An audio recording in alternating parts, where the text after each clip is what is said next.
Okay. We're going to get rolling right now because we only have an hour and we're going to move right to it. We have three great speakers on the subject of employment and labor. I'm Rich Wolf from USA Today. I cover the court. I've covered the White House and the Congress in the past, so I'm on my third branch, and this is June, so there's not much going on at the court, and I figured I'd be here. We have 23 decisions to go in about 2.5 weeks. The lineup here, and we'll go in this order, I think, is Caroline Fredrickson, President of the American Constitution Society for Law and Policy. I'm going to be brief in these. There are bios in the back. Peter Schaumber is a former chairman and board member of the National Labor Relations Board, and Tuan Samahon is professor of law at Villanova University School of Law, teaches advanced separation of powers, constitutional law, and federal courts. I know there's going to be some level of disagreement here, which is a good thing, and we'll give each speaker 5, 6, 7 minutes, whatever they need, and we'll go to questions and have plenty of time for questions. So, Caroline, you want to go first? Sure. Well, it's nice to be invited to speak to all of you. You may know the American Constitution Society is the counterpart to the Federalist Society on the left.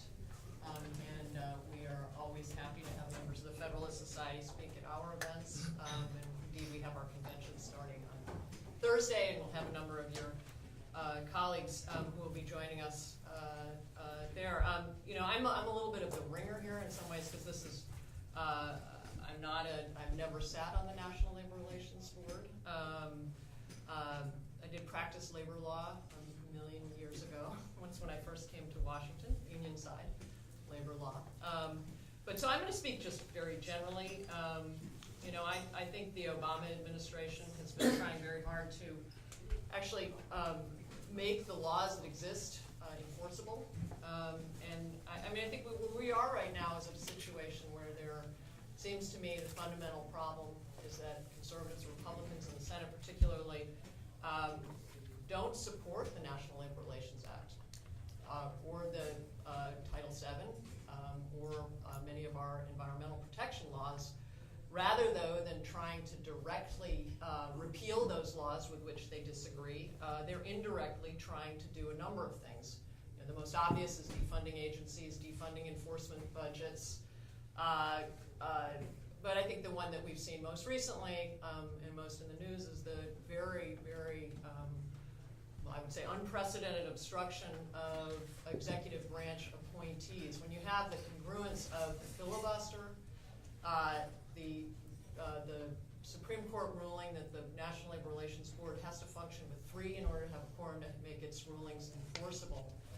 And a very, very, a court that's, the DC Circuit that's very biased towards the right and against the board. I think we have a situation where the law has just become null. Null and void. Nullification seems to be the major strategy on the right.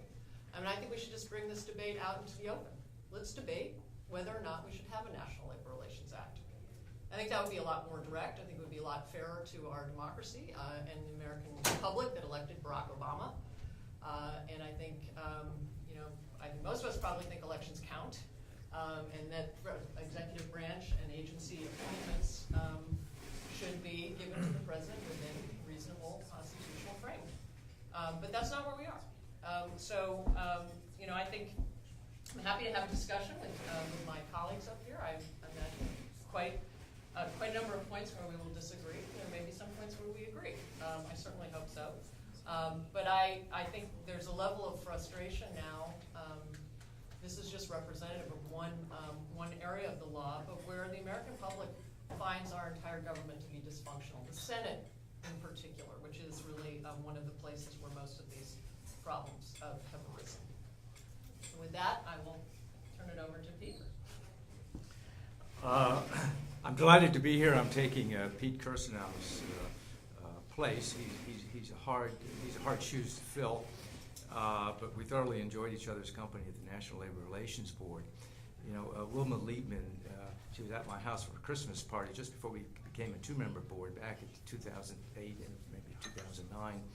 And she'd been there for a while. I didn't see her, and she came up to me, and she looked at me, and she was kind of stern. She said, "Whatever happened to you?" I said, "What do you mean, whatever happened to me?" She said, "You have so many right-thinking friends here."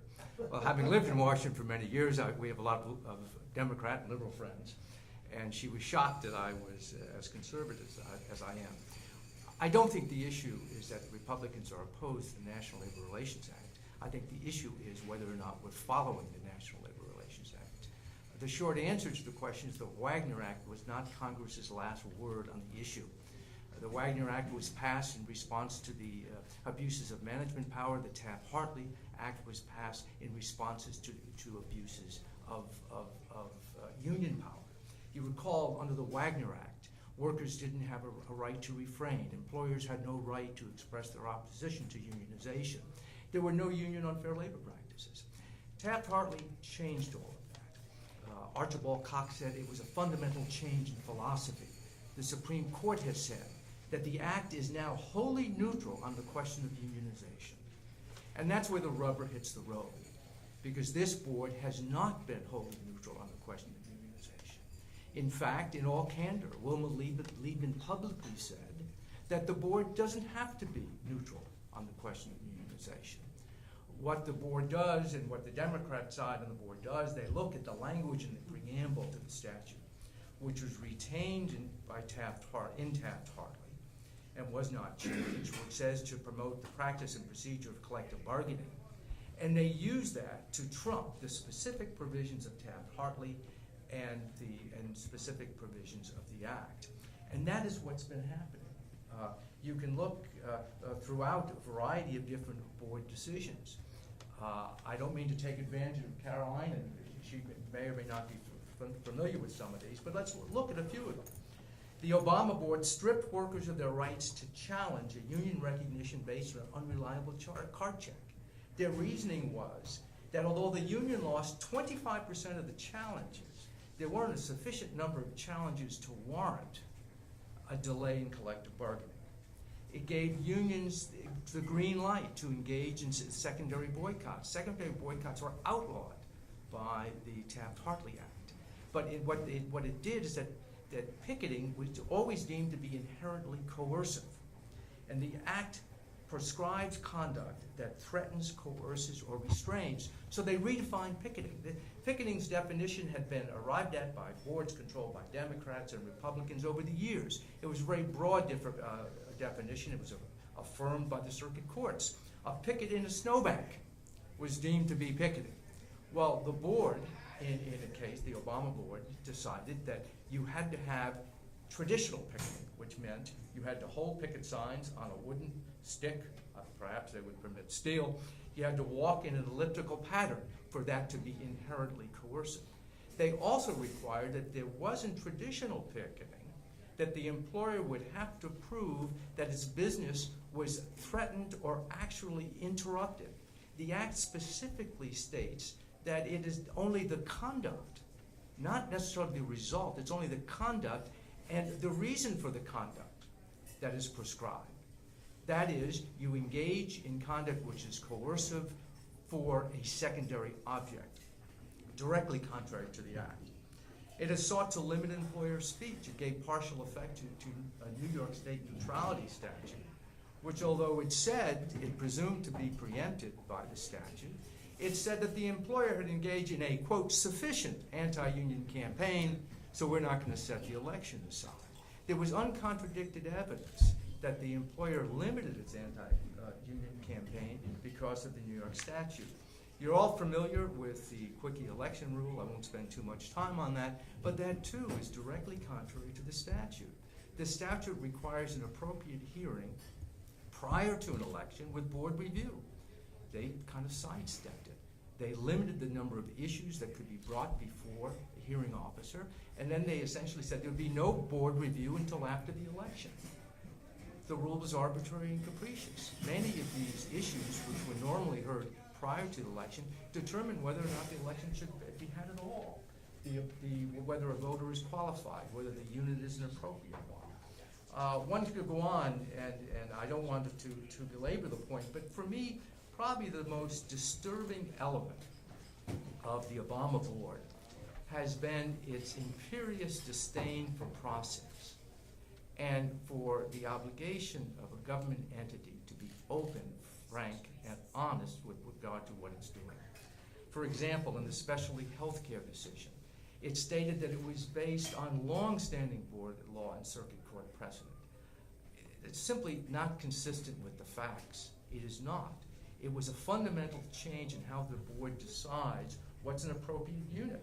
Essentially, what the board was trying to do, something fairly consistent with Craig Becker's philosophy, which he believes in minority bargaining, essentially was saying it's easier for a union to organize 2 people or 4 people than it is 40, so we're going to redefine how we decide what's an appropriate unit, and any 2 or more people doing the same job in the same location could be an appropriate unit. I mentioned the name Craig Becker, and I think this brings up in response to what Caroline has said. I think President Obama gave a message to the board, as he did to other executive branch agencies. We begin with the Chrysler Crandown, but with regard to the board itself, he nominated Craig Becker. Craig Becker is the first person to come to the board directly from the labor union. That was considered disqualifying until the Obama administration. To its credit, the AFL-CIO decades ago objected to union and management-side labor lawyers from private practice serving on the board. Now, for the first time, we have people coming directly from organized labor. Wilma Liebman, who worked for a union, first had to go through what was referred to as a period of detoxification. And she worked on Capitol Hill. That's the way board members were selected until this administration. So the board has made radical changes in prior board law. This has been settled law, affirmed by circuit courts. Republicans are not opposed to the National Labor Relations Act. They want the National Labor Relations Act to be followed. It's talked about the obstruction of nominees. Craig Becker was filibustered for views considered outside the mainstream. It'd be difficult to say that his views were not outside the mainstream. With regard to Sharon Block and Richard Griffin, they weren't nominated until December, just before the Senate went out for, I don't want to say Christmas recess, maybe Christmas break. And they were recessed 18 days later. The argument that was made was, we have to do this because you're obstructing nominees. The fact of the matter, Terry Flynn had been pending for a year. He could easily have been confirmed. All his paperwork had been submitted. Sharon Block and Richard Griffin were recess appointed before the Senate even received their paperwork. So, I respectfully disagree with my worthy colleague and pass the baton. Thank you, Peter. Thank you, Caroline. So I am on the panel as the non-labor law person because there's not much about labor law that I could say. Let me just address one remark in particular that Caroline made, which concerned the National Labor Relations Act generally as an organic act, and the fact that Republicans have engaged in, and I'll grant you, obstruction. The question then is whether that is a flaw or a feature, and I would submit that it is a feature in that there are 2 questions. One, whether the agencies do exist, and then second, who is to staff it. And those are separate questions, and I think it entirely within the domain of Congress to decide who staffs it. Now, what happens with the fact that statutes might be disused over time? That is, if the National Labor Relations Act at one point in time was viewed as useful and necessary, and one of the major parties comes to dislike the way that it's interpreted or not interpreted as it might be, is it right to then block appointments as a means of guiding the interpretation of the statute? And I think the answer must be yes, and I'll give you this reason, and I'll appeal to Greek mythology for this, and it was the idea of the myth of Tithonus. And so the idea is that Tithonus is the lover of Eos, and Eos says, Tithonus, Zeus, please give Tithonus, my lover, eternal life. Right? And so Tithonus is granted eternal life, but she forgot to ask, and Zeus, being mischievous because she had forgotten to ask it, did not ask for eternal youth for her lover. And so Tithonus ages and becomes this, whining bag of bones as he's decrepit and on the floor. And so by analogy, I might suggest that there's a certain statutory asymmetry, that it is much harder to repeal or amend laws once they are in life than it is to, say, create them in the first place. And so to the extent that NLRA is a little bit like EOS's bag of bones lover, that perhaps then it makes sense to think about trying to direct the agency through the appointment process.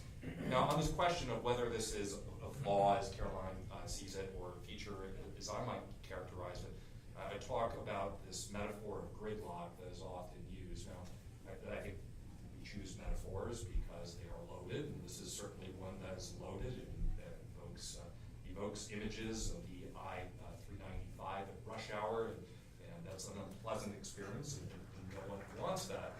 But this presupposes that a deregulatory environment is that rush hour, as opposed to a regulatory environment. And so I think we can sort of appeals to discussion of what gridlock means. We need to get beyond that. I agree to have a frank discussion about what is desirable as a matter of policy. Now, with respect to the separation of powers issues that I'd like to eventually have us talk about, specifically the president's recess appointments, I want to address the basic question, which I think underlies all of this, is who does the separation of powers protect?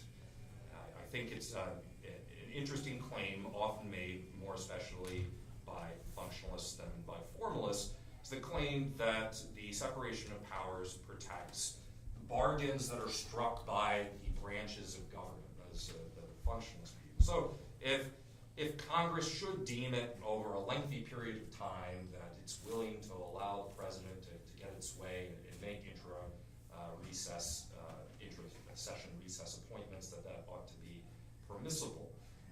My conception of the separation of powers, and I'd like to suggest the one that I think is the one we ought to follow, is that the separation of powers is not designed to protect particular office holders. It's designed to protect the people in the long run.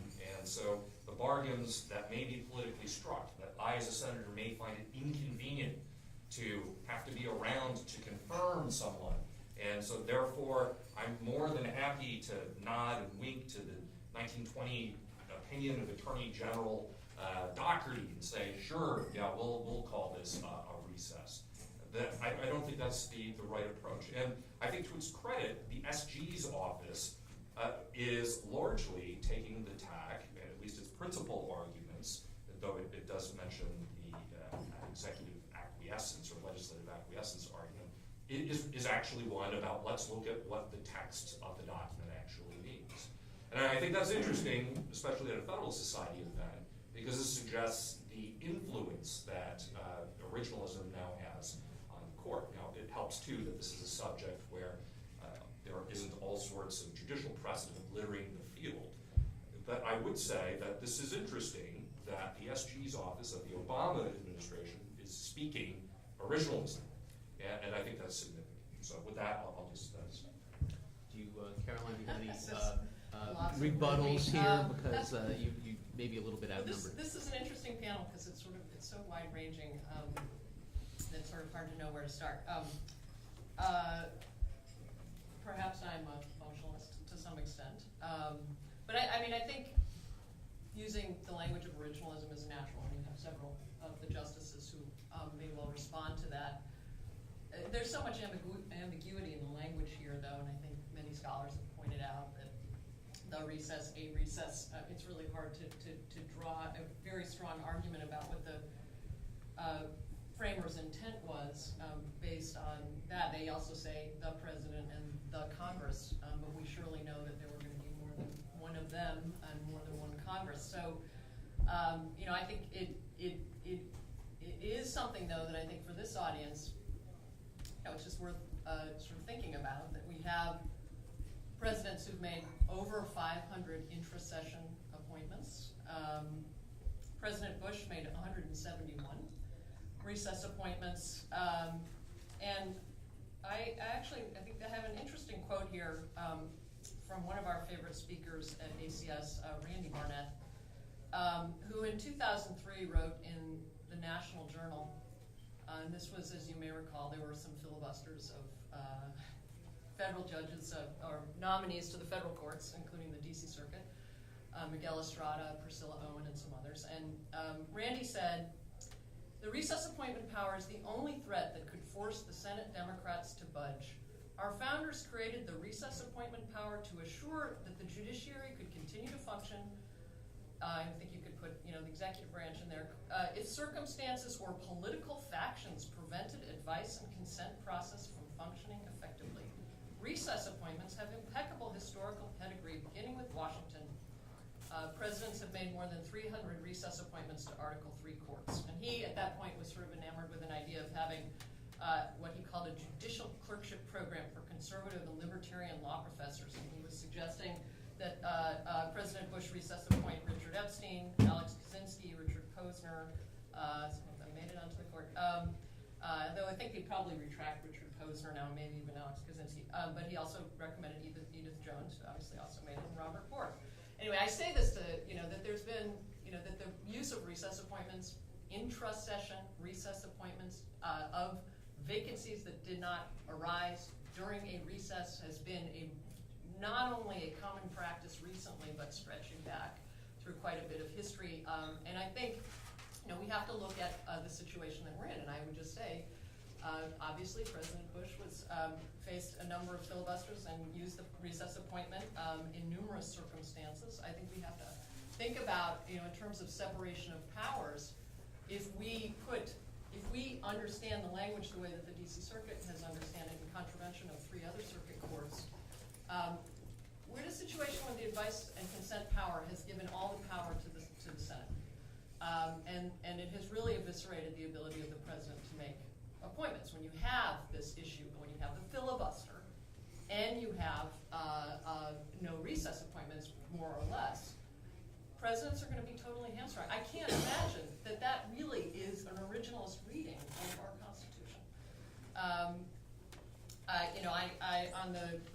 I have not been immersed in the minutia of decisions by the National Labor Relations Board, certainly in the last decade or more.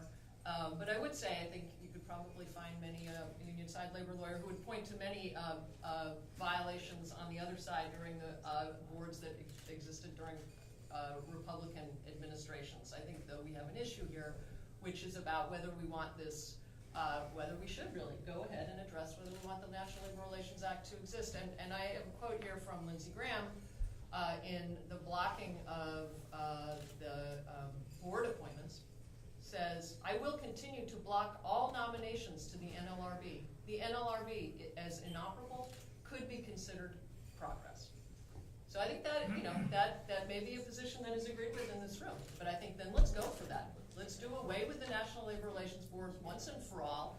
Let's have a debate about it. But this is, I think, very destructive of our government and very destructive of the way our countrymen want our government to function. If I can have a minute? Yeah, briefly, yeah. Sure. The Constitution says during the recess of the Senate, so I think it's something different than when the term the president's made. There are only a few intersession appointments prior to 1947. I think there are only 4. And even then, you could argue that they really weren't intersession appointments. Some administrations since 47 didn't name any. Kennedy, Ford, Johnson, I believe, named no intersession recess appointments. So I don't know if it's all that necessary. Only one other circuit court really hit the issue. That was the 11th Circuit. One was kind of suggested.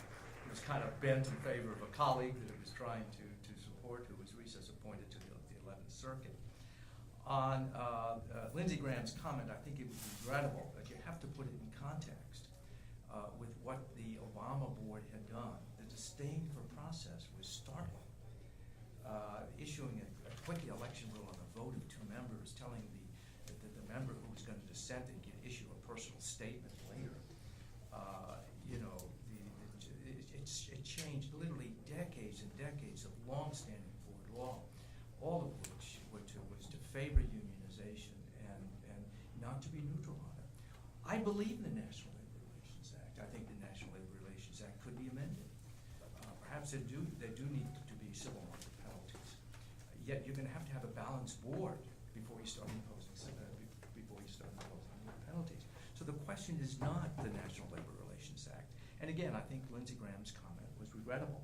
But again, I think if you put it in context with what he was saying, he's saying, I'd rather the board do nothing right now than what it has done over the last year and a half.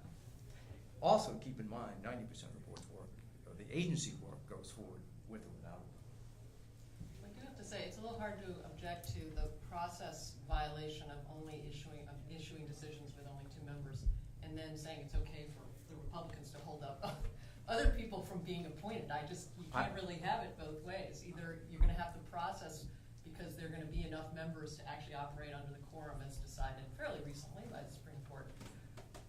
Well, I mean, Harry Reid invented the pro forma session, so I mean, it becomes a question of discretion for me, but not for thee, right? So, I mean, the Immigration and Nationality Act exists, but as an act of prosecutorial discretion, the president carves out vast classes of individuals, and you know, the dreamers. So, I mean, there's a tit for tat. I think what we could probably agree on, and I got the sense that there was some agreement earlier, was that we don't like the idea of moving the goalposts in the middle of the game. And I think that's important because I think that it is easier to see the partisan mote in your neighbor's eye than the beam in your own, to put it one way. And so I think it commendable that Michael Rappaport, a member of the Federalist Society, professor at University of San Diego, conservative Republican, OLC alum, he wrote the seminal article in 2005 during the Bush administration saying that the way we have interpreted the Recess Appointments Clause is incorrect. And by the way, it's against my partisan interest. I think that to the extent that we can look at the original meaning and take seriously the idea that the Constitution has a fixed knowable meaning, even if we may disagree about the evidence, then at least that cabins the debate a little bit. And here we're not talking about sort of the prosaic generalities of the Constitution. What does it mean, privileges or immunities? What does it mean, equal protection of the law or due process? The Recess Appointments Clause is more in the nature of a rule. It's just going to turn on whether we think the was really meant to be a definite article, or whether we're going to give it a reading that it was somehow an indefinite article. And so I think that we can come to some agreement on the desirability of a clear rule. And then I would add to that I don't want to distort the Constitution's interpretation simply because of the filibuster. I would agree with you and with Alan Morrison that probably what needs to happen is that if this is what's driving it, is a head-on confrontation with the filibuster in the Senate. Because I do think elections have consequences. As a matter of policy, I think the filibuster might have some merits. I question some constitutional issues with respect to it, but let's not distort the Recess Appointments Clause because of the filibuster.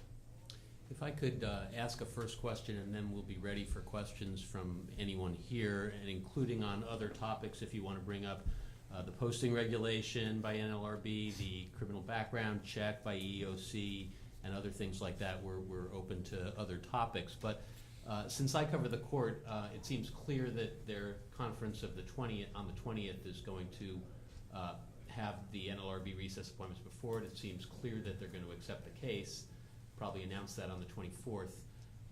Let's advance that by a year. Do we think that we're looking at is this an obvious 5-4 decision by the court? What sort of considerations do you think will go into this case, and how do you think it will come out? Anyone, in any order? Well, I would just say briefly, I think it's hard to say because you may have tensions that and liberties that don't run in quite the expected directions we expect them to go. For example, some conservative members of the court very much favor a strong executive. Was that? And I continue to think that there is not a clear reading of the recess clause, and practice does have some influence, especially longstanding practice, and how it affects the ability to run the government. So I don't know. I mean, I actually think 5-4 is certainly one possibility, but I don't know if it's the 5 that we expect. Right. I agree with Caroline. It's a difficult call, but if I was asked to call it, I think the court will agree that the numbers will be agree with the DC Circuit. Perhaps not on the second issue. I think it'll agree on that on the intra-session issue. It may not agree as to whether or not the recess had to arise during the intersession recess. And could they, Tuan, maybe you know the answer to this, could they also not even address that, as the Third Circuit, I think, didn't That's address right. that? Right, I think part of it will turn on how that goes, what issues they grant cert on, and the respondent, Noel Canning, had proposed the following question, let me read it. So whether the president's recess appointment power may be exercised when the Senate is convening every 3 days in pro forma sessions. And so that was the third question that they proposed, in addition to the two the government had. And I had no idea. I've given up on reading tea leaves. I'm still recovering from Sibelius. So. Why don't we go to questions? I called that one. Oh. I was on the O'Reilly factor. Congratulations. Debating him, and I Congratulations. called it on the tax reform. Terrific. Questions from the audience, anyone? Oh, come on. Well, can I just maybe Sure. speak to Tuan's point about the filibuster? Because I think we could find some agreement there. If you bothered to look at my biography, there's no reason you should have. You will find that I did work on the Hill for a number of years. Actually, most of my career was spent in the Senate. I worked for Tom Daschle. I worked in the Clinton White House in the Legislative Affairs Office, working on judges, and then I was Chief of Staff to Maria Cantwell for 4 years. And during that time was the Maria Cantwell time, especially, was when there were a lot of filibusters of Bush Circuit Court nominees. And I do think that, over time there is a little bit about, the partisan mote in your eye, as you probably expressed it more articulately, but I think that when you step back from this process, and you think about how we really like to both protect the president's power to appoint, with the advice and consent of the Senate, obviously, but to have a certain amount of leeway during an election. We need to really think about whether the filibuster itself is due for some kind of major reform. And we were talking here earlier, and I was relating a story about another conservative I debated recently about the DC Circuit, but we both agreed after our debate was over that if we could sort of be behind a curtain, in the Rawlsian kind of sense, we would, design a very different system. I think, and I think the time now is right to really look at the filibuster and whether or not there needs to be, perhaps not abolishing it altogether, but certainly some kind of reform that doesn't allow for the type of obstruction that's been going on recently. I would only part company with Caroline when she says the type of obstruction that's been going on recently. I think the obstruction during the Bush administration was startling. Look at Estrada, highly qualified. The only reason he didn't get to the circuit court was because he was Hispanic, and the fear that he would be a Republican Hispanic on the Supreme Court. Now that is really not the kind of conduct we should extol by any means. Not to suggest that you are. I did want to say one thing when you mentioned two members. Wilma Liebman and I, when I was chairman, made the decision to issue decisions as a two-member board. We had a legal opinion from the Office of Legal Counsel saying we had the authority, with a little footnote saying, now that you've asked for our opinion, we expect you to follow it. We didn't have to follow it. But I'm just saying it was a fairly strongly worded letter. And we went ahead, but the dynamics were very, very different. I am a conservative. My background was a labor neutral. I was an arbitrator. Wilma is a liberal progressive. Her background is a union labor lawyer. We had sparred over the years, both in public and in decisions, on different views back and forth on labor law. So people said, if you could get Schaumber and Liebman to agree to a decision, you're not going to do any better. And so and also we agreed that we were going to apply existing board law. So the entire dynamics are very different than what's going on now, because the current three members all are well known to have strong union sympathies. And they are issuing decisions without any limitations whatsoever. They really came out with an unfortunate press release within hours of the DC Circuit decision. They never should have issued. It was kind of brazen, which is kind of set the stage. But they didn't limit their decision-making authority. They could have. They could have said that they're not going to issue any decisions which further controversial decisions of the prior Obama board. But instead, they have issued 3-member decisions that have furthered the controversial decisions of the Obama board. So it's an entirely different thing that's going on. And of course, we didn't have a DC Circuit decision out of the box saying that we didn't have authority. I think the breakdown was 4 circuits agreed with this. The 5th Circuit did not, which is the DC Circuit, and its decision wasn't issued until about 4 circuit decisions later. Questions? Yeah, right here. Yeah, there is a case pending in U.S. District Court here, I think it's captioned by Common Cause versus Biden, challenging the constitutionality of filibusters. Obviously, there are no senators who are parties to it. There are 4 or 5 members of the House who have joined. Are you familiar with the case? Do you A little think bit. that's going to have any? I think it's been dismissed already. Has it been dismissed? Last time I talked to you. Not yet, from lack of standing. Yeah, sorry. Well, I think that's why they got members of Congress involved in trying to overcome the standing I issue. don't think it was thought that actually. the point of it. I don't know that worked. Well, I mean, it was interesting. I think Tuan and I don't know if we have the same point of view on this. I don't think that there's necessarily an argument to be made that the filibuster is unconstitutional.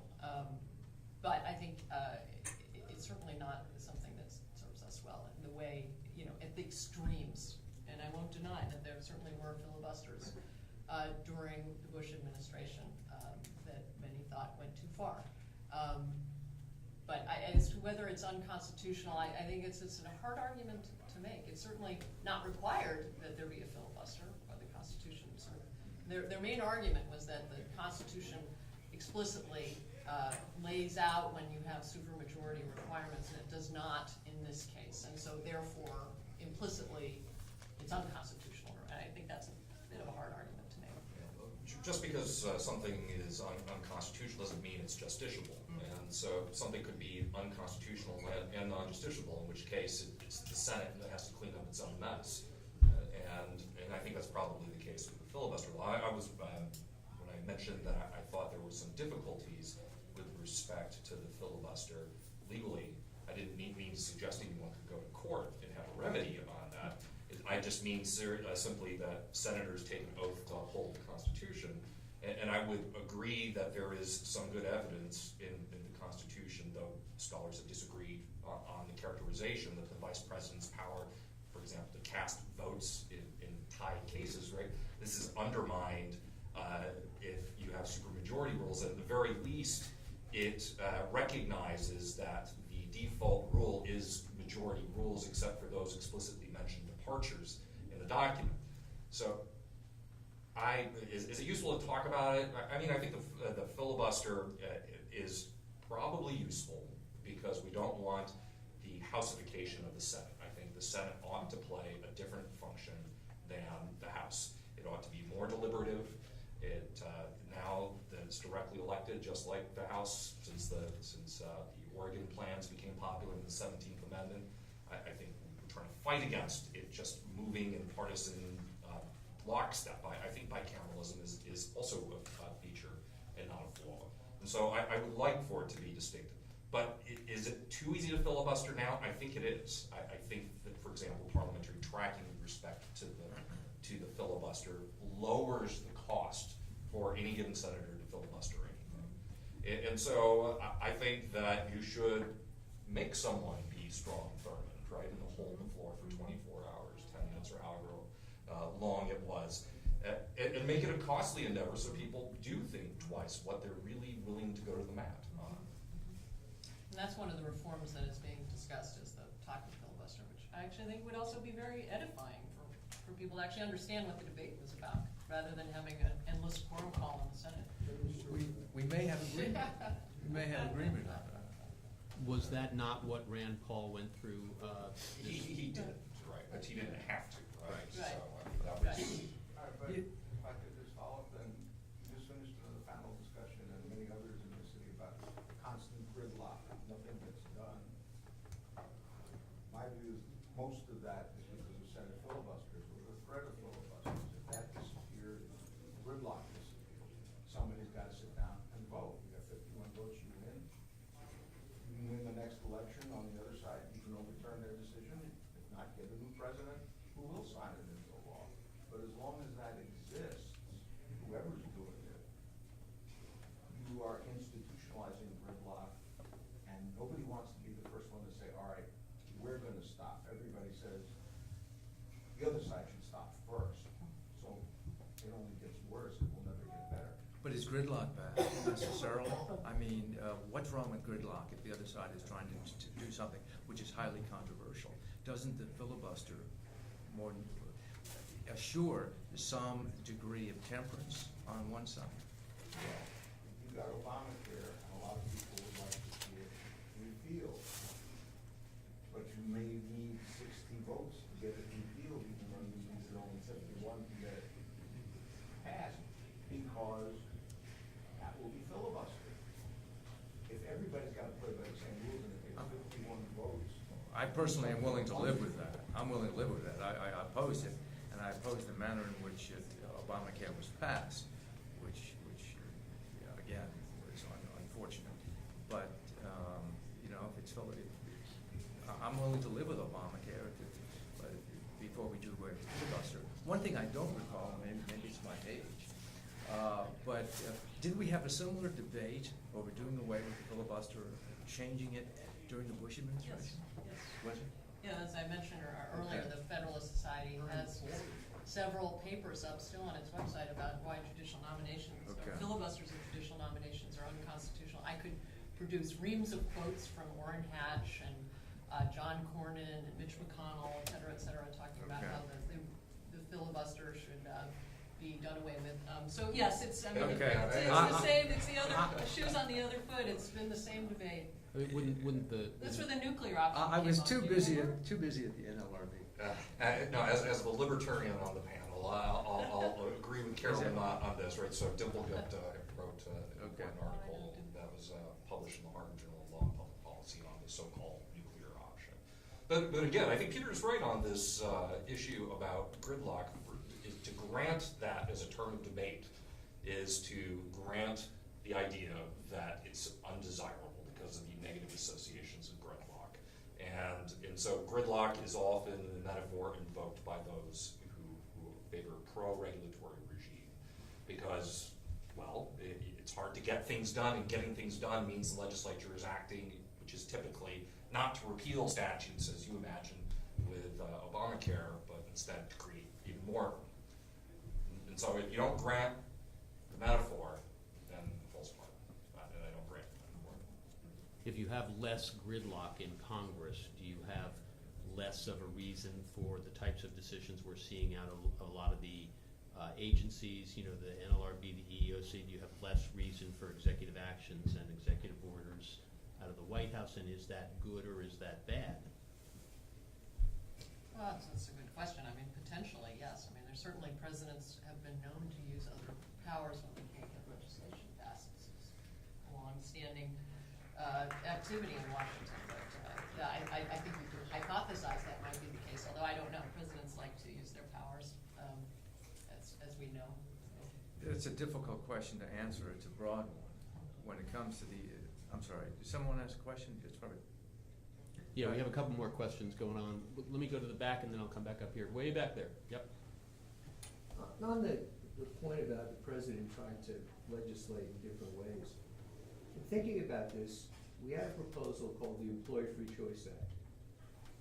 And the Employee Free Choice Act, through a compromise or an agreement that was made, was put on the back burner so that ACA could become the primary focus of the administration. And EFCA was gonna come later.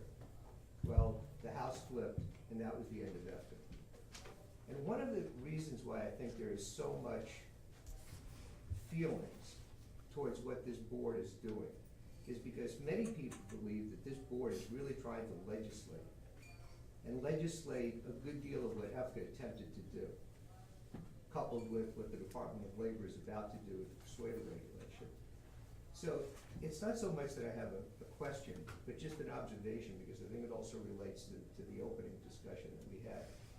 And that is, there's this fourth branch, and in the aspect of the labor board, it's not really accountable to anybody because it's an independent agency, that is really trying to craft an agenda that should have been discussed in the legislature, but wasn't.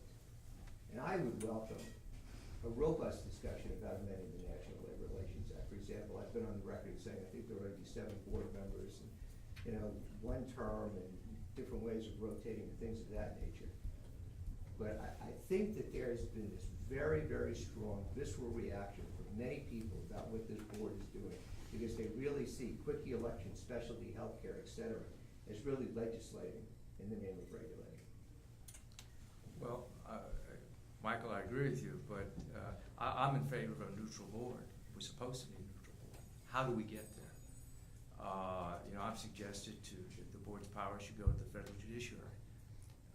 Should there be, Wilma and I, we had to reach agreement, or a case didn't issue. We issued 600 decisions. We issued 90% of the cases brought to us for decision. We couldn't deal with the big issues because we disagreed with them. But should there be lifetime appointments?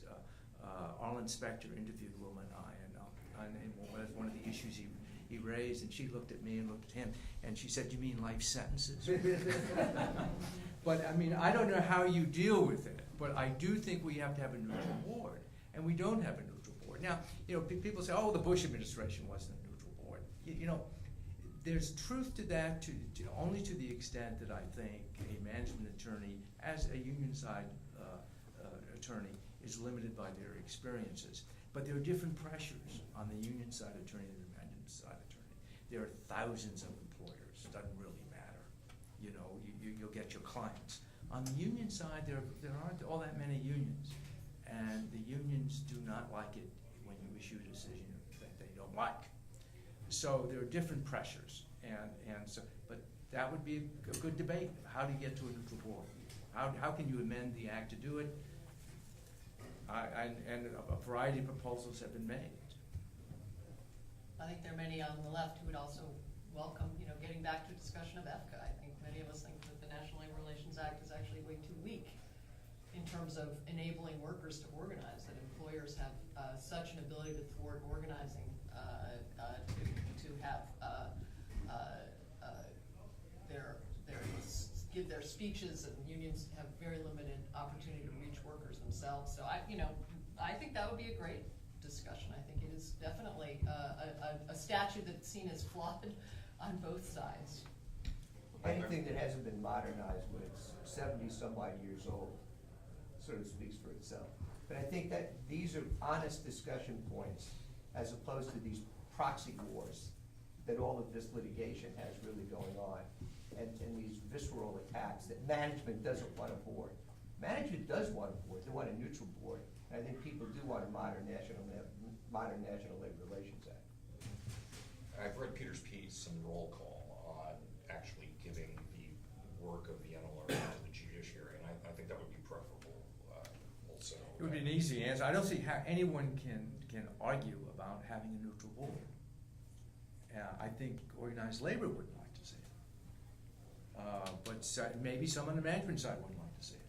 Well, we definitely need to review to have the 5-member board then when you have 3 members of one party and 2 of the other. So I think by definition you're going to have a president is going to appoint people that he or she, hopefully in the future, will find more in tune with her position.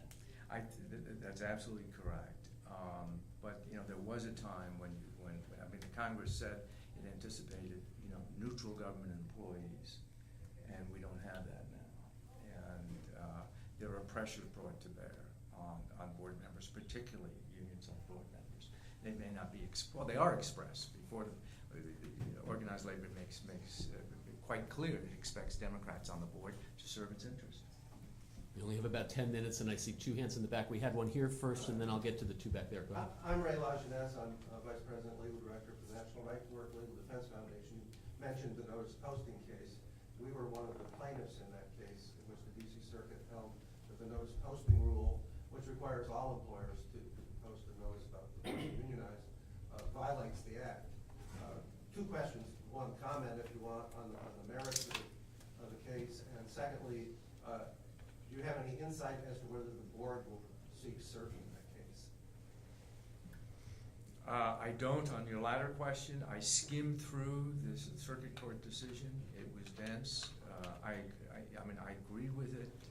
You could have dealt with the notice posting rule in a number of different ways. The U.S. District Court in South Carolina said the board was without authority. I think the big mistake the board made was to make the notice such a partisan notice, such a one-sided notice.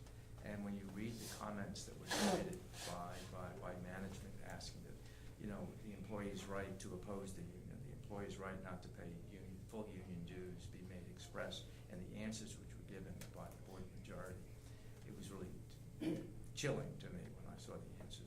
They just weren't valid. But had they hadn't had such a partisan notice, the case may have come out differently. Oh, if I could just Sure, go say ahead. briefly, I mean, I think it's an interesting decision.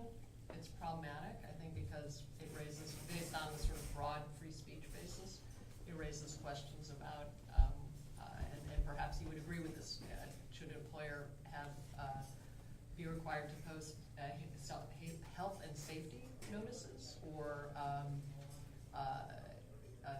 employment notices about making sure there's no discrimination in the workplace, to the point of, do they have to mark where the exits are? I mean, so how broad is that decision? I think it's troubling in the way that it's framed. I haven't gotten into the nuances of exactly how the board issued that decision, but I think, and I probably disagree with you on this, I think it's important for employees to be informed of their basic rights in the workplace. But the breadth of that decision, I think, raises many questions. Yeah, we had in the middle here, and then I'll go back into the corner of it.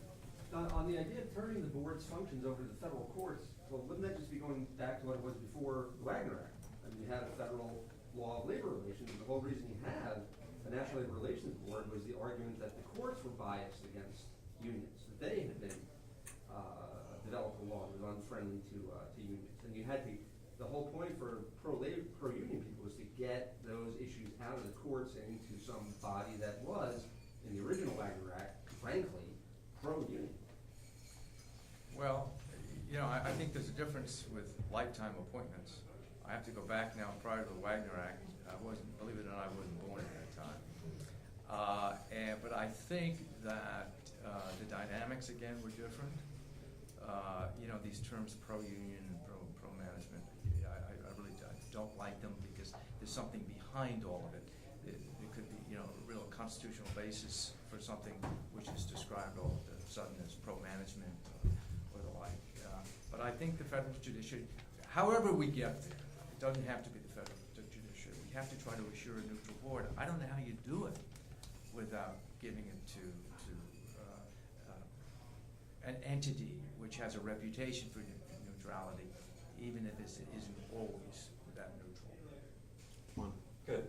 Just two quick responses. So first, it's clear that whoever's ox is being gored, that is, whoever favors the status quo is going to be opposed to any sort of departure. And so I don't know much about the NLRB except the few things I've read and the characterization that it's union captured.